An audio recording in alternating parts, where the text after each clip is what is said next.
America అధ్యక్షుడు Donald Trump భారతదేశం మీద పంజా విసిరేసినాడు.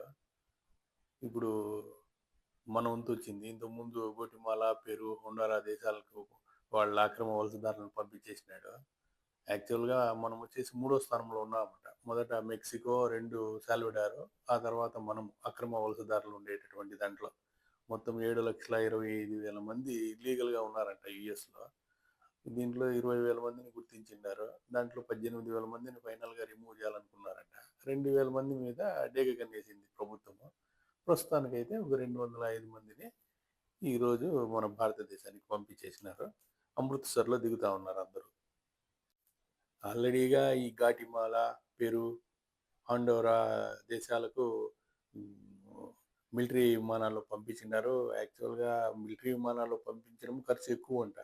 ఎంత ఖర్చు అయినా పర్వాలేదు, ఖర్చుకు కాడే ప్రసక్తే లేదు. ఫస్ట్ వీళ్ళని ఖాళీ చెప్పేయాలని చాలా యుద్ధ ప్రాతిపదిక మీద ఎంత డబ్బులు ఖర్చు అయితే కూడా ఇప్పుడు యుఎస్ గవర్నమెంట్ ఈ ఇల్లీగల్ మైగ్రెంట్స్ని పేడీలు వేసి మరీ తరిమేస్తూ ఉంది వాళ్ళ వాళ్ళ దేశాలకు. ఇప్పుడు మన భారతదేశం వంతు వచ్చింది.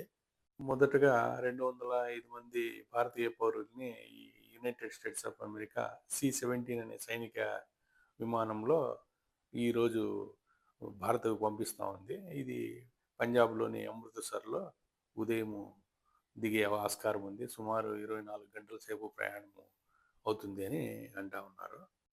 ఈ అమెరికా అధ్యక్షుడు డొనాల్డ్ ట్రంప్ మళ్ళా వేరే దేశాలంతా కూడా వేరే బెదిరిస్తూ ఉన్నాడు. మా ఇమ్మిగ్రేషన్ విధానాలను మీరు పాటించలేదంటే మీ మీద వాణిజ్య చర్యలు తీసుకుంటాము, మీ మీద ట్యాక్సులు ఎక్కువ వేస్తాము, అది ఇది అని చెప్పి అందరినీ వేరే బెదిరిస్తూ ఉన్నాడు. ఏమవుతుందో మనం వేచి చూడాల్సిందే. మన ప్రధాని నరేంద్ర మోడీ కూడా వచ్చే వారము ఈ సమస్యలపై చర్చించేందుకు ట్రంప్తో వాషింగ్టన్కి వెళ్తున్నారు అనేసి తెలిసింది. ఆ తర్వాత దీని మీద ఎలాంటి డెవలప్మెంట్స్ జరుగుతుందో మనం వేచి చూడాల్సిందే.